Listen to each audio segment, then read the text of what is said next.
बिस्मिल्लाहिर्रहमानिर्रहीम। अस्सलाम वालेकुम नाज़रीन, मैं हूँ साक़िब बशीर। इस वक्त सुप्रीम कोर्ट में हम मौजूद हैं। यहाँ से भी एक ख़बर जो है वो आपके साथ शेयर करेंगे। हम इस वीडियो के अगले हिस्से में हमारे साथ सोहेल रशीद साहब मौजूद होंगे, लेकिन उससे पहले हम बात करते हैं इस्लामाबाद हाई कोर्ट से। दो तीन बड़ी अहम ख़बरें आई हैं। एक तो एडवोकेट इंतज़ार पंजोता जो फोकल पर्सन है इमरान खान के, वो लापता हैं। कल 4 बजे से लापता हैं और इस वक्त तकरीबन 26 घंटे हो गए हैं। उनका कुछ मालूम नहीं है। इस्लामाबाद से वो लापता हुए हैं। वफाकी दारुल हुकूमत से उनके केस की समाअत हुई है, उस पर बात करेंगे।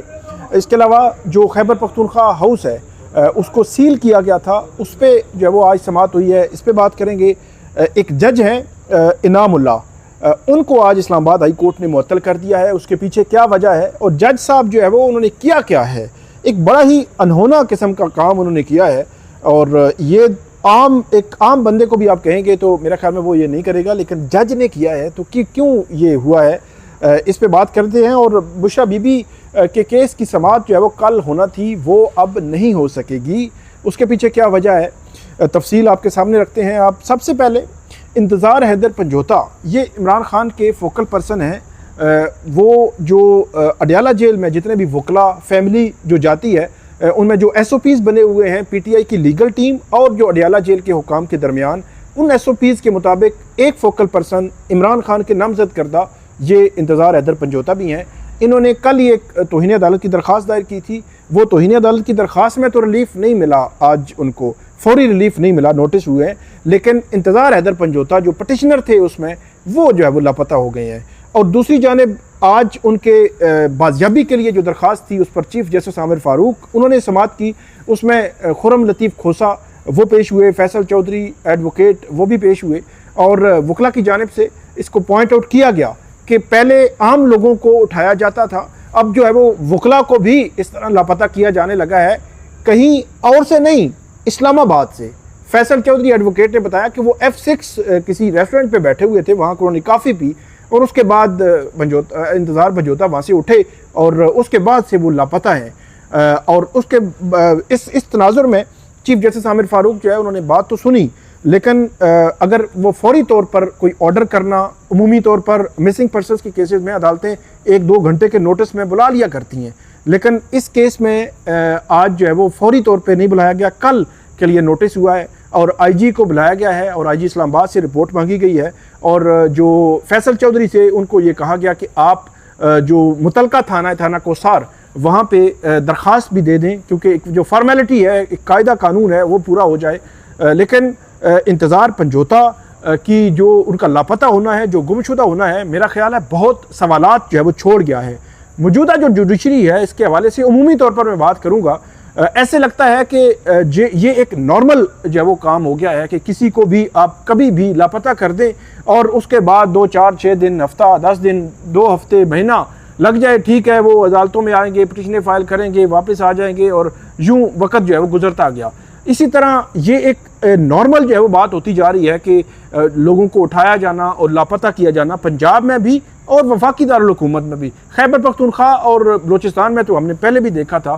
तो बहरहाल ये इस केस की समाअत जो है वो कल चीफ जस्टिस आमिर फ़ारूक करेंगे। IG इस्लामाबाद को उन्होंने तलब किया है और देखते हैं कि IG साहब क्या कहते हैं। उम्मीद तौर पर IG साहब यही कहेंगे कि FIR दर्ज हो गई है, हमने तमाम जो वो अगर वो वापस ना आए इंतज़ार पर जो था, तो वो कहेंगे कि तमाम एजेंसीज़ को हमने ख़त लिख दिए गए हैं, तमाम सूबों को लिख दिए गए हैं, IGs को लिख दिए गए हैं और हमारी एक कमेटी बन गई है और वो जो है एक्टिव हो गई है। तो इस किस्म की बात हो के फिर नेक्स्ट तारीख पड़ सकती है। और आपको एक और मैं बात बता दूँ, आज जो है वो कल का दिन जो है वो थर्सडे और उसके बाद फ्राइडे है, 2 वर्किंग डेज हैं। उसके बाद सैटरडे संडे, उसके बाद मंडे, ट्यूसडे और वेडनेसडे, 5 दिन छुट्टियां हैं। तो ये एक अजीब सा सिनेरियो होगा कि कल और परसों में अगर ये इंतज़ार पंजोता वापस नहीं आते तो फिर 5 दिन छुट्टियां हैं, 5 दिन कोई समाअत नहीं होगी। अजीब सूरत हाल है, ये ऐसा होना नहीं चाहिए, लेकिन बहरहाल देखते हैं कि कोर्ट फर्दर इस केस को कैसे कल आगे चलाती है। दूसरा मामला है खैबर पख्तूनख्वा हाउस को डीसील करने के हवाले से। उसमें एक नई चीज़ सामने आई है कि 33 साल की जो लीज़ है वो लीज़ पर ये खैबर पख्तूनख्वा हाउस जो है वो जो जितने भी हाउसेज़ हैं, पंजाब हाउस या बाकी भी हाउसेज़ हैं, वो 33 साल के लीज़ पर हैं। अब वो एक्सटेंडेबल है लीज जो है वो मतलब 33 साल है, फिर 33 साल है। ये 1976 में जो है पहली दफ़ा ये लीज जो है वो लीज पर दिया गया, और अब वो एक्सटेंड हुए या नहीं हुआ। फिर एक और बात, आज एडवोकेट जनरल खैबर पख्तूनख्वा जिनकी ये दरख्वास्त है, उनकी जानिब से कहा गया कि अंदर उनके मुलाजमीन मौजूद हैं, बाहर से सील कर दिया गया है, पूरा एक स्ट्रक्चर है, दफातर बने हुए हैं, वह रहने की जगह बनी हुई है, और बाहर से इन्होंने जो है वो सील कर दिया है, और ना कोई नोटिस दिया, ना कोई समन किया, कुछ भी नहीं हुआ, और बगैर उसके जो है वो सील करना दुरुस्त नहीं है कानूनी तौर पर।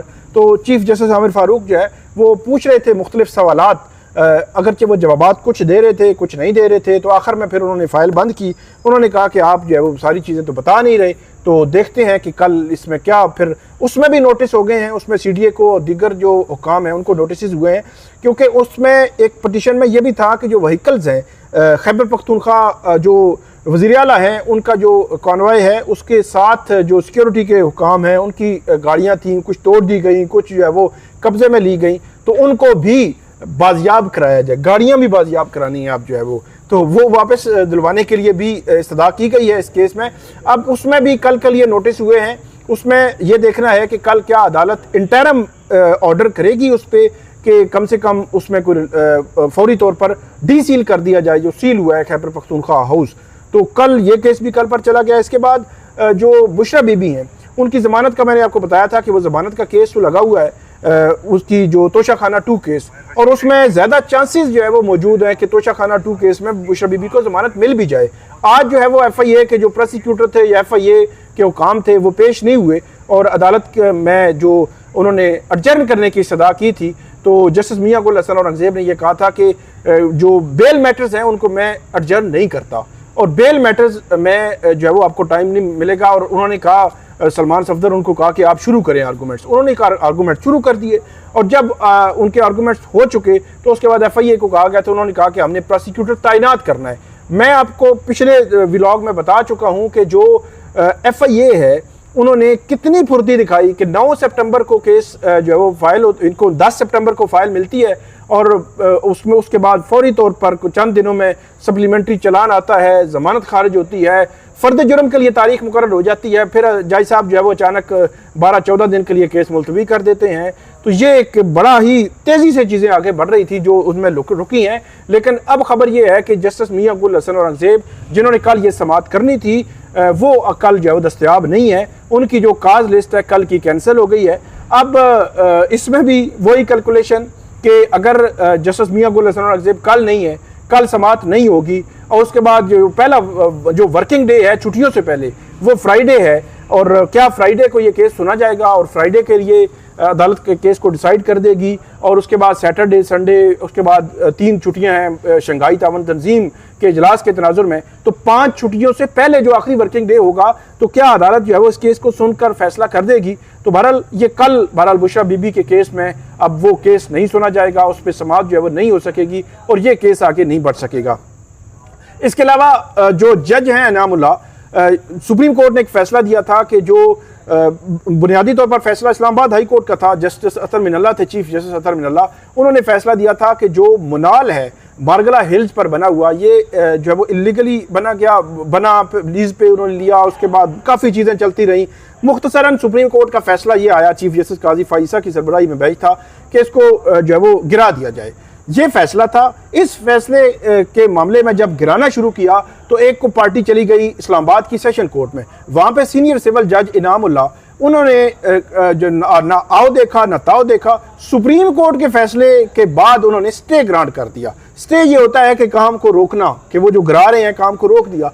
अब उसमें जो है वो बड़ी अजीब सूरत हाल आई है कि जो इस्लामाबाद हाई कोर्ट ने उसके बाद जब ये केस लगा तो सुप्रीम कोर्ट को बताया गया, सुप्रीम कोर्ट ने कहा कि ये मामला हम इस्लामाबाद हाई कोर्ट को भेजेंगे। तो इस्लामाबाद हाई कोर्ट के चीफ जस्टिस आमिर फारूक, उन्होंने इनामुल्लाह जो है वो उनको बुलाया, और इनामुल्लाह साहब को बुलाकर पूछा, और उसके बाद पूछा और क्या चीज़ें जो है बहरहाल सामने आई हैं वो तो बताते हैं आपको, लेकिन उनको मुअत्तल कर दिया है, OSD कर दिया है, फौरी हाई कोर्ट रिपोर्ट करने की हुक्म दिया है, और साथ ही उनके खिलाफ इंक्वायरी खोल दी है। और सेशन जज जो है कामरान बिशारत मुफ्ती वो उसकी इंक्वायरी करेंगे और उसके बाद उसका फेट डिसाइड होगा। माजी में एक जज साहब थे इस्लामाबाद के ही, जब कोरोना चल रहा था तो उस वक्त उन्होंने डोनाल्ड ट्रंप सदर थे अमरीकी, तो उनको नोटिस कर दिया था। तो ये बड़े ही हैरान कुन बातें होती हैं।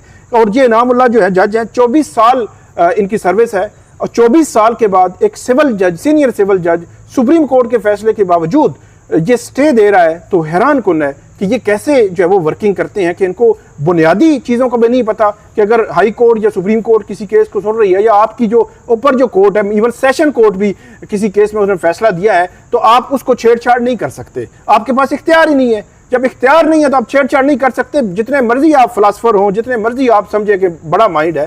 तो खबर ये है कि जो इनामुल्लाह साहब हैं, ये इन्होंने 24 साल सर्विस भी की है। और इनामुल्लाह साहब के हवाले से बताया जाता है कि जब उन्होंने स्टे दे रहे थे कि उनको सुप्रीम कोर्ट का फैसला बाकायदा दिखाया गया, उन्होंने देखा, उन्होंने देखने के बाद स्टे दिया। उन्होंने कहा मैं समझता हूं कि ये इस तरह है, इस तरह नहीं है। तो ये सबसे हैरान कुन बात है कि सुप्रीम कोर्ट के उस फैसले को देखने के बाद स्टे दिया गया। ये मतलब अजीब बात है कि ये एक परसेप्शन थी कि शायद जज को पता ना हो कि सुप्रीम कोर्ट का फैसला है, या इस तरह की बात हुई हो, छुपाया गया हो, या रूटीन में बात हो गई हो।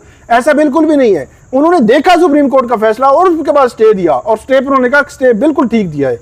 तो बहरहाल सुप्रीम कोर्ट ने, हाई कोर्ट ने उस पर जो एक्शन लिया है और अब उनको मुअत्तल कर दिया है। तो आखिरी जो हमारा टॉपिक है उसकी तरफ बढ़ते हैं। सुहेल रशीद साहब हमारे साथ मौजूद हैं। सुहेल साहब से पूछेंगे कि जो आइनी तरामीम है, आइनी तरामीम के हवाले से सुप्रीम कोर्ट में Balochistan high court bar association की एक पिटीशन आई है। उसमें क्या आइनी तरामीम पे स्टे हो सकता है? आइनी तरामीम को जो है वो टेबल करने से रोका जा सकता है पार्लियामेंट को, या ये कबल अज वक्त इकदाम है, या क्या है? सुप्रीम कोर्ट से क्या चाह रही है Balochistan high court bar association? देखिए, Balochistan high court bar association supreme court में ये जो मामला लाई है, उसमें उन्होंने प्रेयर तो बड़ी सख्त सी की है। उसमें उन्होंने कहा है जी कि एक तो इसको रोका जाए, अगर ये हो भी जाती है तो करार दिया जाए कि इसका ऑपरेशन सस्पेंड होगा अदालत के फैसले तक।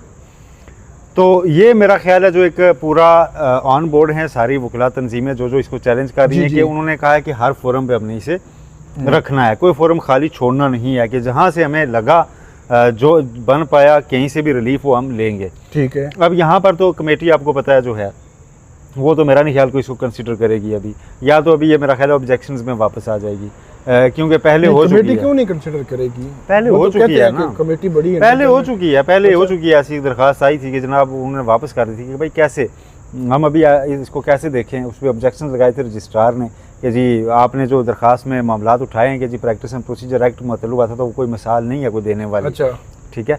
और फिर के जी एक आपके पास ड्राफ्ट ही मौजूद नहीं है, आप वाह में चीज़ कर रहे हैं, एक चीज़ हुई नहीं है तो उसको हम कैसे रोक सकते हैं।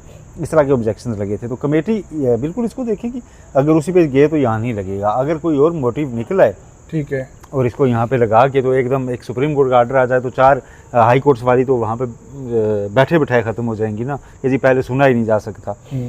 तो वो तो फिर इख्तियारात यहाँ पे ऐसे भी इस्तेमाल हुए माजी में कि हाई कोर्ट से पूरी फाइल ही केस की उठा ली थी। जब उमैर नियाज़ी साहब की एक लाहौर हाई कोर्ट में दरखास्त लगी थी, आपको याद होगा, इलेक्शन से मुतल्लिक आरओ की तब्दीली, एक आरओ की तब्दीली, उन्होंने कहा जी इसे इलेक्शन डिले हो सकते हैं, तो आप हाई कोर्ट से जो है ना ये वापस मंगवा लें। तो इस वक्त जिस तरह की चौमुखी लड़ाई छिड़ी हुई है, अच्छा, उसमें कुछ भी आप एक्सपेक्ट कर सकते हैं। अब वकला ने तमाम महाज खोल तो लिए हैं, मेरी नज़र में ये उन्होंने 5 महाज खोले हैं गवर्नमेंट के लिए, तमाम हाई कोर्ट्स और सुप्रीम कोर्ट, बल्कि 6 महाज हो जाएंगे, हाई कोर्ट इस्लामाबाद की भी जी, ठीक है। तो ये 6 महाज जो हैं इनके ऊपर अब मतलब 5 हाई कोर्ट और एक इसका पर्पस किया है गवर्नमेंट को बजाय इसके कि बैठ के सुकून से आपने नंबर पूरे करने, उनको एंगेज करना है, उनकी कानूनी टीम को दौड़ाना है कि वो चीज़ें मैनेज करें, मुख्तलिफ थोड़ा प्रेशराइज करना भी मकसद है। हाँ, प्रेशराइज करना भी मकसद है कि उसमें देखें जी आज इधर लग जाएगी, कल उधर लग जाएगी, कहीं से स्टे आ जाएगा, कुछ हो जाएगा। तो इस तरह की जो चीज़ें हैं ना, इसे गवर्नमेंट के लिए वक्ती परेशानी तो होगी,